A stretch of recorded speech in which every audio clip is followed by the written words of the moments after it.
voy. Forma de presentar el mensaje. Acompáñenme a Marcos capítulo 4. Después, si hay otras preguntas, yo no tengo ningún problema en quedarme para responder. Si alguien tiene que retirarse, no hay problema. Si alguien quiere alguna pregunta, me escribe la pastora que no le llegó el apunte. Ya lo mandé por mail y me aseguré. Bueno, ahora lo revisamos bien. Marcos capítulo 4.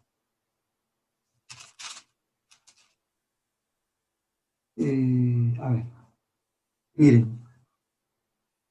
Esto por favor, pensemos y que nos quede en la cabeza. Hay personas a través de los tiempos que quieren cambiar el mensaje. En este pasaje yo creo que los discípulos estaban preocupados por qué la gente no se convertía o por qué seguían al Señor y no veían cambios en la gente. Mira lo que estamos hablando ahora. Y el Señor les narra esta parábola, capítulo 4.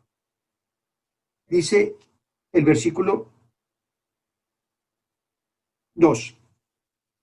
Y les enseñaba por parábolas muchas cosas, y le decían su doctrina, oíd. Vamos a orar. Señor Dios Santo, por favor, háblanos en esta noche. Necesitamos de ti, que tu Espíritu Santo tome tu palabra y nos hables, bendito Dios. En el nombre de Cristo Jesús. Amén.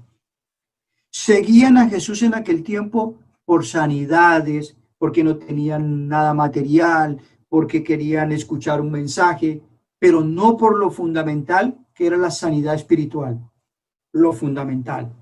Lo seguían por otras cosas. Y el Señor le dice en el versículo 3, oí, he aquí el sembrador que dice, salió a sembrar. Y al sembrar, aconteció que una parte cayó junto al camino. Les pregunto, ¿qué es lo fundamental? ¿El sembrador o la semilla?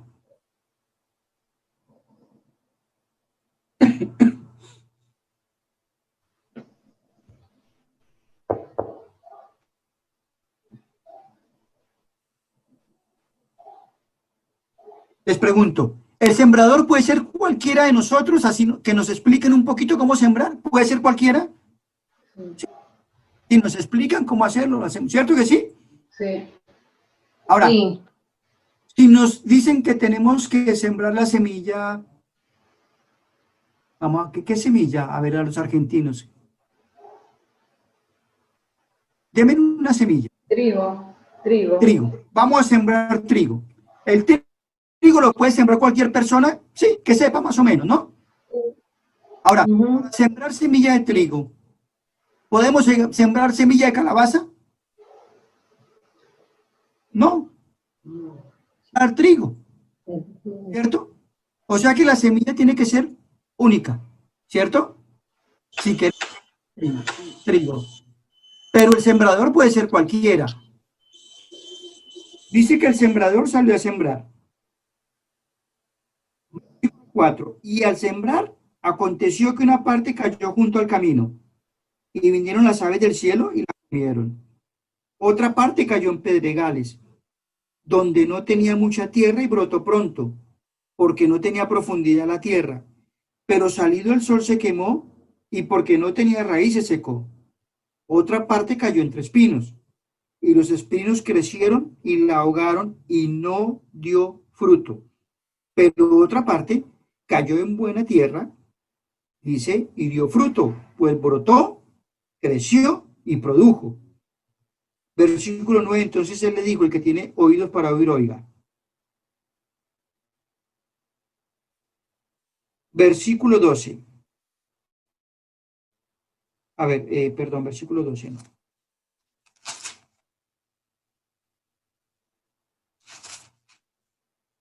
Vamos ahí quedemos ahí, versículo 3 al 8. Bueno, dice la escritura que al sembrar aconteció que una parte cayó junto al camino, versículo 4.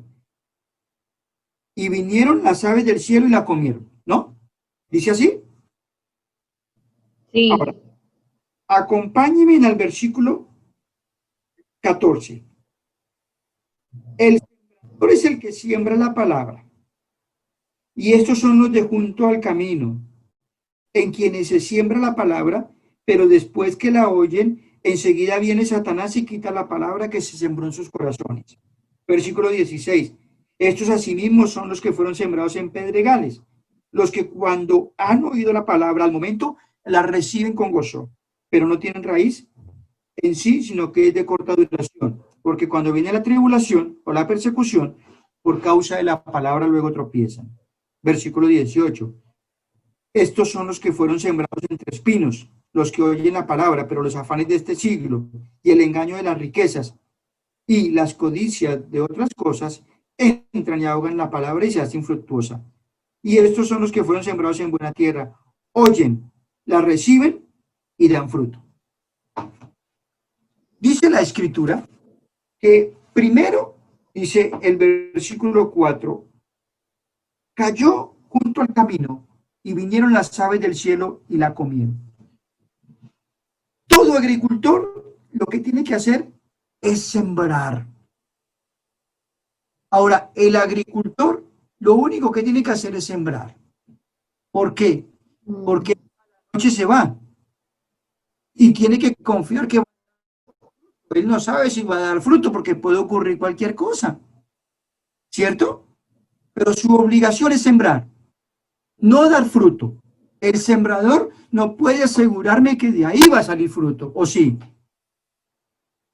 No, puede venir piedra, puede venir una enfermedad a la planta, puede venir lo que sea. Él no me puede asegurar que da fruto. Nosotros, el Señor nos llamó a predicar el Evangelio. No es un mandato de Dios que prediquemos un mensaje claro, pero el que convierte es el Espíritu Santo de Dios a través de su palabra. Nosotros podemos tener las mejores intenciones y tenemos que hacerlo, pero nunca olviden, no es nuestra sabiduría, no es como presentemos el Evangelio, que tenemos que hacerlo bien, y eso nos saca todo el orgullo. Es la obra de Dios. Somos sembradores, ustedes son sembradores, tienen que sembrar la semilla. El que da el crecimiento y el que hace el milagro es Dios, el Espíritu Santo. Por eso tenemos que predicar siempre, siempre. El que siembra debe predicar un mensaje claro, una semilla verdadera. No puede alterar el mensaje, no lo puede manipular. Ahora, la variable de la semilla, ¿qué fue? ¿En dónde cayó? En el diferente terreno que cayó. ¿Se dieron cuenta de eso? La variable es el terreno. ¿En qué terreno cayó? Miren lo que dice, sembraron junto al camino. En Israel no había cercas como hay ahora. No había cercas. Se separaban en lugar por rutas que se entrecruzaban, caminaban y entonces eso se endurecía. Y había una semilla que el sembrador salía a sembrar, la esparcía y caía en ese terreno duro. Y al caer en ese terreno duro, no había profundidad. Venían las aves y la palabrita ahí es dura. Se la engullaban directamente. Yo lo entendí camino de San Miguel del Monte a Bransen, cuando vamos a zona sur. Pasan muchos camiones y van tirando semillas de qué sé yo. Y ustedes ni se imaginan, más tarda que uno ve esos pájaros de donde aparecen y se llevan la semilla. Porque es un terreno duro, es pavimento. Lo mismo ocurría en aquel lugar. La aridez formaba la dureza. Las aves descendían y la arrebataban. Jesús relaciona esto con la actividad de Satanás, en la que la semilla que queda en esa superficie es comida rápidamente. Este es aquel corazón que tiene poco interés en la palabra de Dios. Es ese corazón que tiene poco interés por la verdad, lo rechaza. A veces no te ha sucedido que entregas un folleto. A veces los 21 de septiembre íbamos al Parque Palermo con los alumnos y había gente que directamente te insultaba o te agarraba un folleto y te lo rechazaba. Son duros. Ahora, escuchen, hermanos queridos, a veces esos corazones duros no son los que nosotros consideramos como los pecadores más bravos. A veces esos corazones duros son de los moralistas, de los religiosos, de aquellos que creen en las buenas obras, de los religiosos. Jesús les estaba hablando acá que los que más tenían un corazón duro eran los fariseos y los escribas. Yo les comparto, el más difícil de llegar a los pies de Cristo en mi casa fue el mejor de todos, el más moralista, mi padre, un hombre católico, religioso, moralista, bueno. Los demás todos llegamos a los pies de Cristo de una u otra manera, pero él fue el más duro, porque ellos creen que son buenos, pero este es ese corazón, un corazón que tiene poco interés por la verdad, la rechaza. Pero hay otro, miren, vamos a volverlo a ver. Dice el versículo 5, otro que cayó en pedregales donde no tenía mucha tierra, brotó pronto porque no tenía profundidad la tierra. Antes de sembrar, el agricultor quitaba la piedra, demandaba esfuerzo. Cuando la semilla caía sobre esta clase de tierra, empezaba a crecer, se desarrollaba y comenzaba a echar raíz, se abría hacia la superficie, pero debido a que se encontraba con la roca, salía el sol, necesitaba humedad, no había nutrientes y se terminaba secando. Miren lo que dice el versículo 16 y 17. Estos son asimismo los que fueron sembrados en pedregales, los que cuando han oído la palabra la reciben con gozo, pero no tienen raíz, sino que es de corta duración. La reciben con gozo. Yo colocaría aquel corazón, un corazón emocional. ¿No los han visto ustedes en la iglesia a veces? Sí, hermano, eso era lo que yo necesitaba. Amén, gloria a Dios. Y de pronto hasta pueden llorar y quebrantados y emocionadísimos. La reciben con gozo. Y uno dice, uy, acá va a ser un creyente espectacular. Va a ser un hijo de Dios pero es algo superficial, no fue una conversión genuina. No hay profundidad, fue algo emotivo. Emoción. Cuando vienen las pruebas, cuando vienen las dificultades, recuerden que la gente se acerca muchas veces a Dios por eso, porque haya algo que lo tranquilice en un momento. Emoción. Versículo 7. Otro corazón. Otra parte cayó entre espinos y los espinos crecieron y la ahogaron y no dio fruto.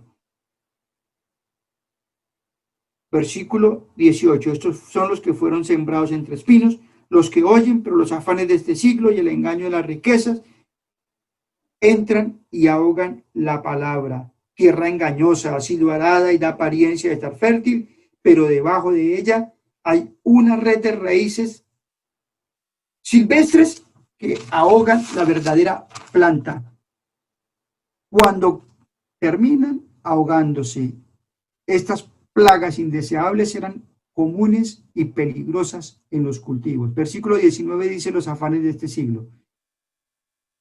El corazón que se dejó cautivar por las cosas del mundo es un corazón que no vivió un arrepentimiento genuino, es un corazón que siempre estuvo dividido. La semilla puede caer bastante bien, pero cuando crece, demuestra que su corazón fue temporal y superficial. Ahora, les pregunto, ¿el problema fue la semilla? ¿Sí o no? No, El problema fue el sembrador. no, ¿Cuál fue el no. problema? La tierra, el lugar. El terreno donde cae. ¿Dónde cayó? Es arrebatado por Satanás, por emociones o es arrebatado por el mundo. Nuestro trabajo es sembrar la palabra de Dios. Ahora, quiero avanzar un poquito. Cuando presentamos el Evangelio, hay algo que saqué de mi cabeza. No lo tengo que presentar como un plan, porque a veces reducimos el mensaje de salvación a un plan, a una lista. 6 pasos para tener paz con Dios. 5 cosas que Dios quiere que usted haga. 7 verdades para vivir una vida en paz. El camino al cielo, las leyes espirituales. Aprendemos todo esto de memoria o hacemos preguntas cuando predicamos el Evangelio que ya tenemos nosotros la respuesta. Pero el Evangelio no es un mensaje que a veces ofrecemos como un remedio, lo presentamos, lo envolvemos. No, no lo podemos presentar siempre con una terminología, expresarlo de la misma manera. Tenemos que predicar un evangelio claro y no confiarnos en un plan. Paréntesis, no quiero decir que varios folletos que presentamos nos sirvan. El de las leyes espirituales, el de cómo encontrar. No estoy diciendo que nos sirvan. Estoy diciendo que no podemos reducir el mensaje de salvación a un plan, porque Dios puede salvar con un versículo bíblico a una persona que se lo encontró. Dios es soberano y puede hacer como Él quiere. Y a veces nos aprendemos ese plan. No, tenemos que aprendernos el mensaje de salvación. Saber quién es Dios, saber cómo está el hombre de perdido, saber lo que Dios quiere. Y después de que aprendemos eso, sí vamos a memorizar versículos, por supuesto, cómo entablar una charla, también les voy a explicar todo eso. Pero quiero que nos saquemos varias cosas de la cabeza. Porque a veces nos estructuramos en un plan, nos lo aprendemos de memoria y ya está. Y el mundo afuera no está así, que le damos una recetita así. Recuerden, no estoy diciendo que no sirvan los folletos, sí que sirven. Preguntas. ¿Qué piensan del terreno? Vamos. ¿Qué hora es? No sé la hora. Bueno, 5. ¿Continuamos? Tengo una pregunta. Pregunte. Algo que nos ha pasado en esto de no solo de predicar la palabra, sino de empezar con el discipulado, ¿no? Es perder gente, ¿no? Sí. Uno no cree que quizás ya se afianzó, que echó raíces, incluso que está dando frutos, que vemos que es capaz que en su vida hay cambios, matrimonios restaurados y todo. Y capaz, ante una tormenta, que bueno, puede ser fuerte o no, lo vemos que se cae, lo perdemos, se nos va de la iglesia y capaz a veces al mundo.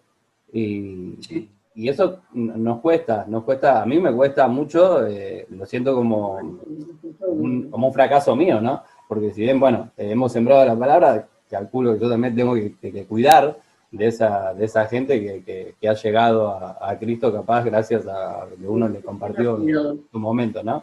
Y es algo que, bueno, sí, con lo que uno batalla, el decir, bueno, en qué fallé, cuál fue mi culpa, ¿no? Uno, qué reflexión puede hacer.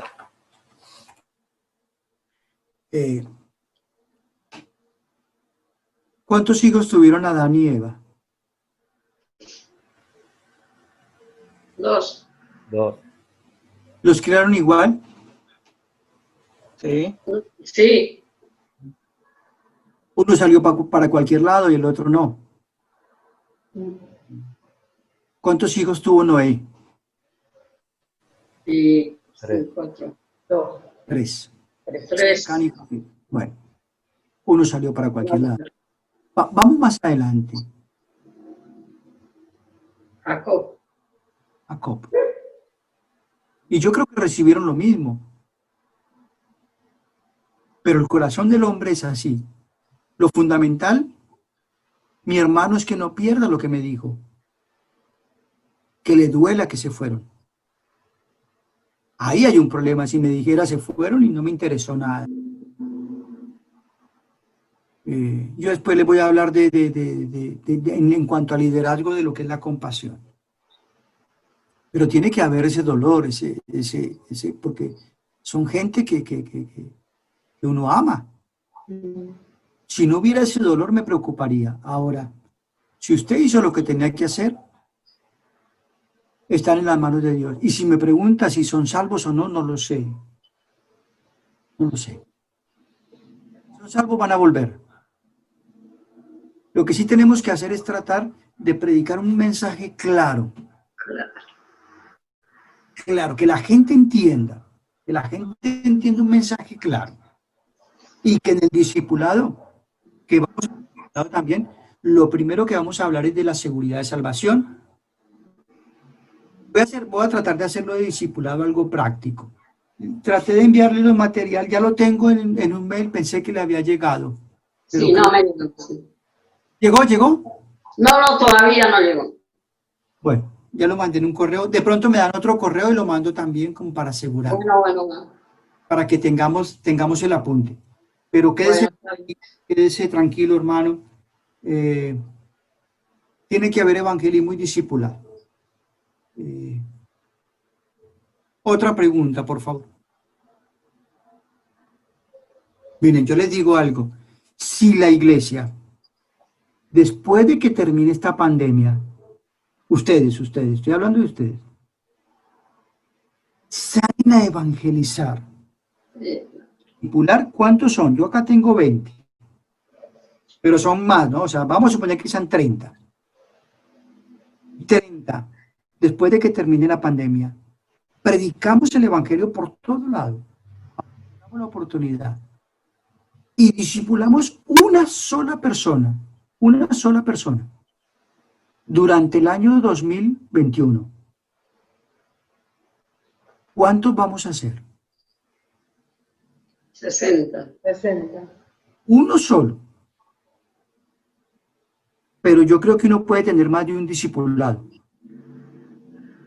Uno puede tener hasta 2, 3 discipulados. La clave no es que no hay tiempo, es organizarse uno con el tiempo. Yo les digo, vivo a full en Palabra de Vida y pensé que en la pandemia iba a estar más tranquilo. Estoy más ocupado. Y amén. Amén, porque si no hubiera sido por la pandemia no puedo compartir con ustedes, con varias gente que no hubiera podido porque se es difícil. Entonces, evangelismo y discipulado. Los voy a animar a eso. Miren que los voy a seguir si Dios quiere. Soy, como dicen en Argentina, hincha. Soy pero perseguidor. Por los frutos y por el trabajo. Y van a haber milagros. La hermana que preguntó, adicto, mire, las adicciones es, yo creo que lo más ingrato que hay. Sí. Es lo más ingrato. Pero recuerde algo. De 10 adictos que de pronto escuchan el evangelio, nosotros tenemos centro de rehabilitación en Córdoba, Palabra de Vida, un centro discipulado.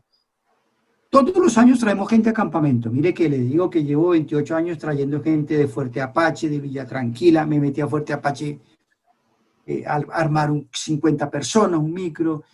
Y le digo, en estos 28 años de todo eso, hemos visto 30 muchachos bien, con las pilas puestas, como dicen, es mucho. Y mira que cada verano tenemos 2.500 jóvenes. Sí. Imagínense eso multiplicado por 28. Es un trabajo, pero es igual en la iglesia, no se preocupe. Imagínense, vino el Señor Jesús. ¿Cuánta gente le predicó? ¿Cuánta gente vio los milagros? ¿Cuánta gente le dijo, Hosana, Hosana, el que viene, el hijo de David? Y después que gritaron, crucifícale, crucifícale. Realmente fueron discipulados. El hombre está en estos terrenos. Son tipos de terreno. Hay uno solo que da fruto. Vamos a empezar con el mensaje de salvación rápidamente. Lo primero, anoten. Lo que la gente tiene que entender. Todos somos pecadores. Anoten. Romanos 3:23, Eclesiastés 7:20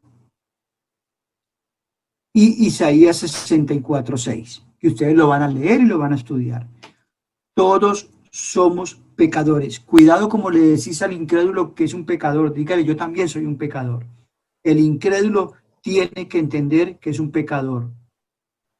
En Romanos Hay 14 evidencias, yo les decía, 14 evidencias de que todos somos pecadores. Vamos al libro de Romanos, rápidamente, vamos a correr un poquito.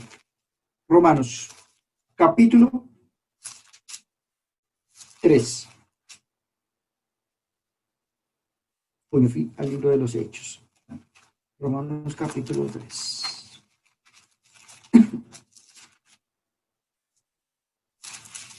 Romanos, capítulo 3. Vamos al versículo 10. Vamos a ver esas evidencias. Versículo 10. ¿Qué dice? Todos somos pecadores, pero ¿qué dice? La primera evidencia, alguien que me lo diga. La primera evidencia de que todos somos pecadores. ¿Cuál es? Que no hay justo, Ni aun uno. El hombre es injusto. La injusticia se manifiesta al no encontrar a nadie que permanentemente haga el bien. Por tanto, hacer el mal es una forma de comportamiento injusto. No hay justo ni aun uno. No hay ninguno que sea perfecto. Segunda evidencia, versículo 11.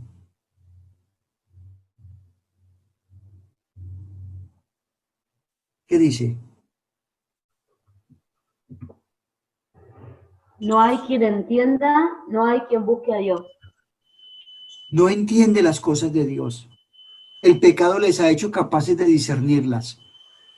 1 Corintios 2:14 dice, es incapaz de discernirlas espiritualmente. No tiene valor. La palabra de Dios tiene valor porque proceden de una sabiduría contraria al pecado. No entienden las cosas de Dios. Vamos, versículo 11, ¿qué más? Otra evidencia. No hay quien busque a Dios. Están alejados de Dios. Están alejados de Dios. El pecado es de un Dios santo, que es incompatible con el pecado del hombre. ¿Qué ejemplo pensamos en esto? Están alejados de Dios por su pecado. El pecador huye de un Dios santo. Siempre ha sido así. El pecado es incompatible con un Dios. ¿Dónde vemos que el hombre huye de Dios cuando peca?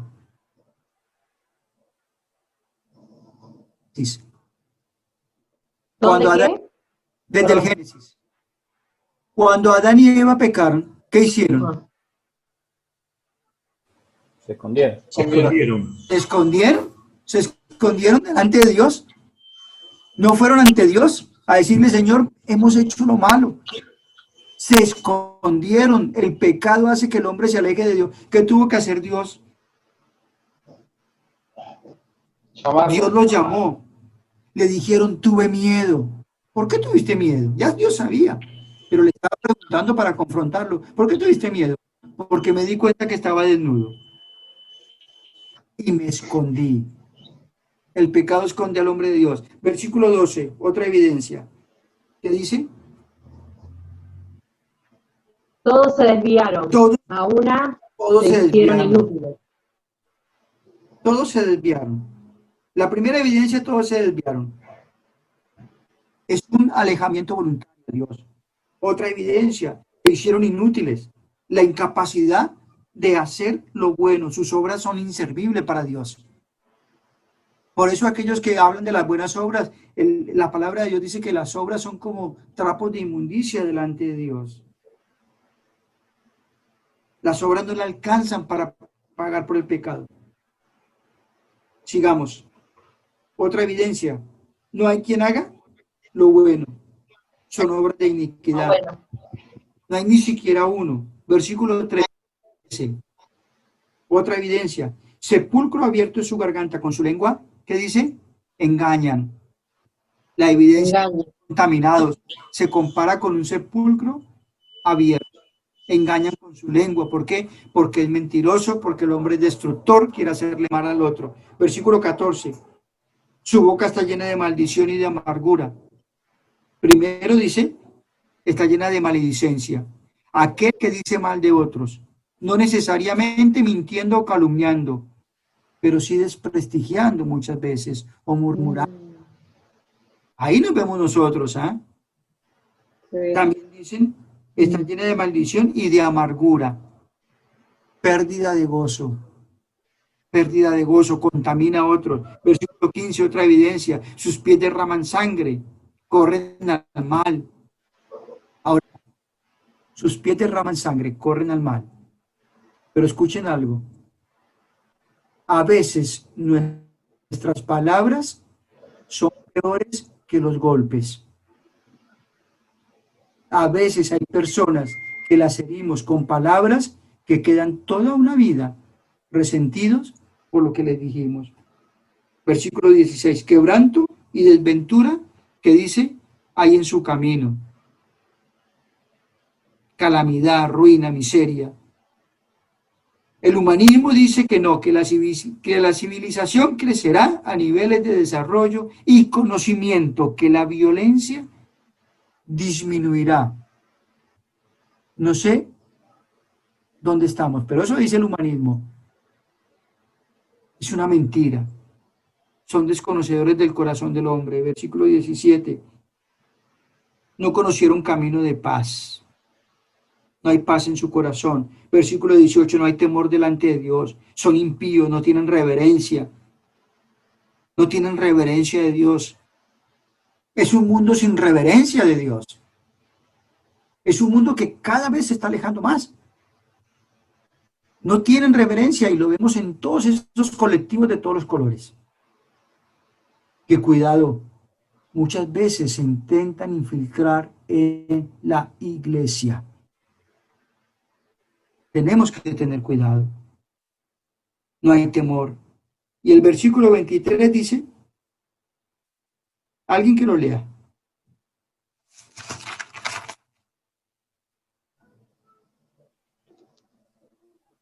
Por cuanto todos pecaron y están destituidos de la gloria de Dios. Por cuanto todos pecaron y están destituidos de la gloria de Dios. Muy bien. ¿Sigo? No, ahí nomás. Mire, lo primero en el mensaje de salvación que tenemos que hacerle entender a una persona es que es un pecador. Todos somos pecadores. No hay justo ni a uno. Tenemos que hablarle a esa persona de que es un pecador. No podemos avanzar en el mensaje si la persona no entiende que es un pecador. Tenemos que decírselo con amor, con respeto, habiendo orado. Pero ¿de qué se va a convertir si la persona no entiende que es un pecador? Es un pecador. No hay justo ni a uno. Y te va a decir, pero yo hago buenas obras. Y tenés que tener memorizado Efesios 2, 8, 9. Dice, sí. Y tenés que hablarle de que las buenas obras, vos le tenés que decir, después les voy a dar un resumen de lo que es pecados. A veces la gente piensa en pecados grandes. Asesinatos, violaciones, adulterios, robos. Pero tenemos que decirles algo. La Escritura dice en Mateo que aquel que con sus palabras hirió a una persona está haciendo daño.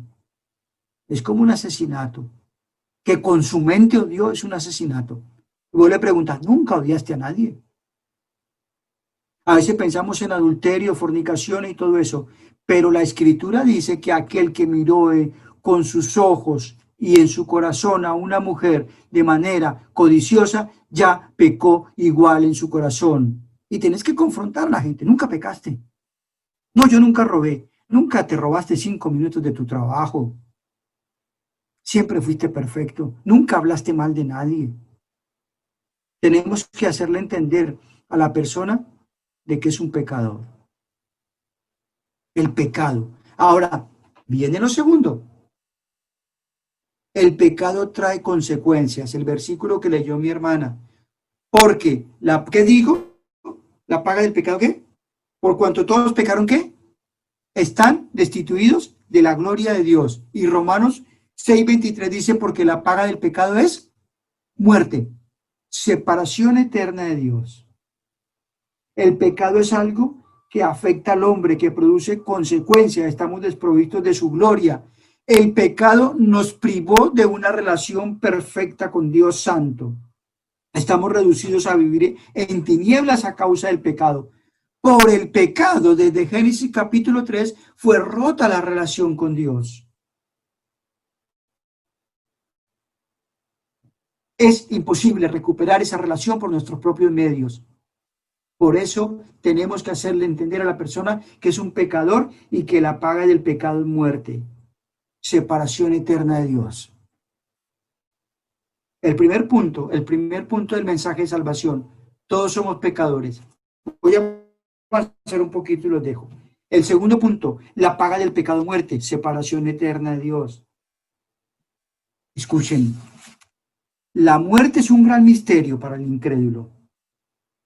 Tratamos el tema de diferentes maneras. A veces decimos, para hablar de la muerte, pasó a mejor vida, se murió, fue a un mejor lugar, partió de esta vida. Shakespeare dijo,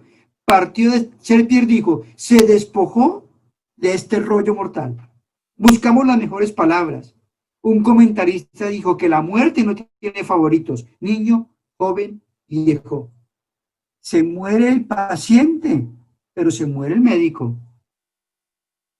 Se muere el dueño de la funeraria también.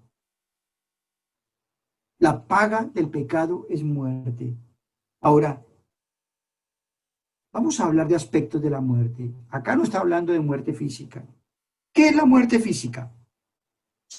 Separación del alma y el espíritu del cuerpo. Cuando alguien muere, el cuerpo físico se entierra. Pero escuchen, el alma, el espíritu van con Dios o se van al infierno. No hay opción. El cuerpo físico sí que va ahí, pero el alma y el espíritu o van con Dios o van una eternidad en el infierno. Muerte física, separación del cuerpo del alma. Anoten estos versículos y después los leen. Santiago 2:26 y Génesis 35:18. De la muerte física nadie puede escapar. Le podemos poner todos los rótulos que queramos. Pero un médico me dijo, todos acá tenemos una fecha de vencimiento. Todos. No vamos a escapar. Pero de la muerte espiritual, sí que escapamos. Gracias a Dios. No hay excepción para la muerte física. Se muere el 99,9%. ¿Por qué dejé esa pequeña milésima? Lo dejé por Enoc y Elías. No puedo decir el 100% porque no caminó con Dios y se fue con Dios. Y Elías vino y se lo llevó. Pero no hay excepción para la muerte. El índice de las estadísticas dice que la muerte es el asesino número 1. No podemos escapar de ella, pero sí de la muerte espiritual. Ahora, todos somos pecadores. La paga del pecado es muerte. Muerte física, muerte espiritual. Todos nacemos espiritualmente muertos. Todos. Desde el vientre de nuestra madre, ya venimos con ese ADN que heredamos de Adán. El ADN del pecado.